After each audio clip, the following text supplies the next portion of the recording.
So, you know it's a crazy-ass day when one of your starting defensive linemen is surprisingly waived and picked up by a division rival. And that's like the fifth largest story of the day for your team. All right, so Armon Watts, who was penciled in as a starting defensive end, 5-tech for the Minnesota Vikings this year, was surprisingly waived on Tuesday as the Vikings got down to the 53-man rooster, and also making room for defensive tackle Ross Blacklock, who came aboard via trade from the Texans. And we said that it was a mistake because Armon Watts clearly has a ton of talent. He clearly is a starter in this league, and he was going to be snapped up like that extremely quickly. Well. Adam Schefter, go. The crooked Chicago Bears claim 5 players on waivers, blah, blah, blah. Armon Watts from the Vikings. So it didn't take long. The Bears had the number 7 overall waiver priority, so they got Armon, and it just sucks, man. I understand the scheme change. Maybe he wasn't a one-on-one fit for that 5-tech spot. He lost some weight. He got after it. Now, our souses do say that Armon was looking good in terms of being that pass rusher, but in terms of setting the edge against the run, questionable. But it still absolutely sucks. He's a 2019 6th-round pick, and again, maybe this is just Kwesi's way of just shoo-shooing all of Spielman's draft picks out the door. I don't know, but he had a breakout season last year, posted 5 sacks. Vikings were kind of thin along the defensive line at times, and Armon has really stepped up. He's played pass rushing nose tackle. He's played some 3-tech.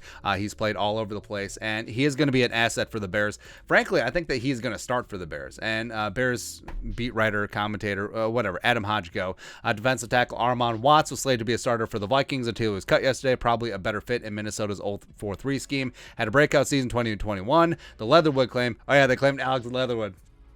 Got him. Blah, blah, blah, blah, blah. But Watt's pickup will have a larger immediate impact. And the Bears are doing a reversed Vikings where they're moving from their 3-4 to a 4-3 under Matt Eberflus at Kia Toilet, and the Vikings going from the 4-3 to a 3-4. Now, Watts was perfectly fine on the interior as a 4-3 defensive interior lineman. The move to 5-tech, I think he could have done it, but I understand why it's a little bit awkward, a position that he had never played in college or the NFL before. But for the Bears, so they got rid of Eddie Goldman, they got rid of Akeem Hicks, and I think that Armon is going to really help them ease that transition. They waived Kyrie's Tonga to make room for him, and I think that he is going to start sooner rather than later. I think by the time the Vikings play the Bears early on in the season, I think that Armon is going to be returned to historic U.S. Bank Stadium as a starter for the crooked Chicago Bears. So overall, it kind of sucks. You know what sucks more is that the Bears are 100% going to claim ISM as well because they still have that number 7 waiver priority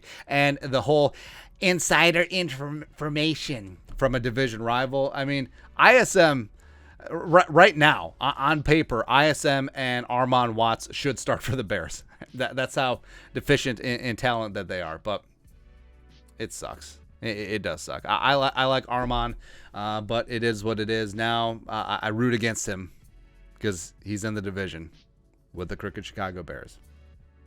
I'm still confused by letting him go. I mean, how many other guys on this roster besides Armon Watts, besides ISM, would have gotten through waivers no problem? And your whole plan was to maybe get them on the practice squad? Or I feel like Kwesi, again, supporting his moves here, but Armon would have had late round trade value. ISM would have had late round trade value for someone, picking up a future 7th round pick in 2029 or whatever. Just okay. We'll just give one of our starters, one of our talented guys over to a division rival, and then we'll just see how that works out. But your thoughts are thoughts. Chicago Bears claim Armon Watts off of waivers. Let us know your thoughts and our thoughts in the comment section below. Subscribe for daily Vikings takes. Want to support the work? Put a little something in the Venmo. But till next time, Skol, production value.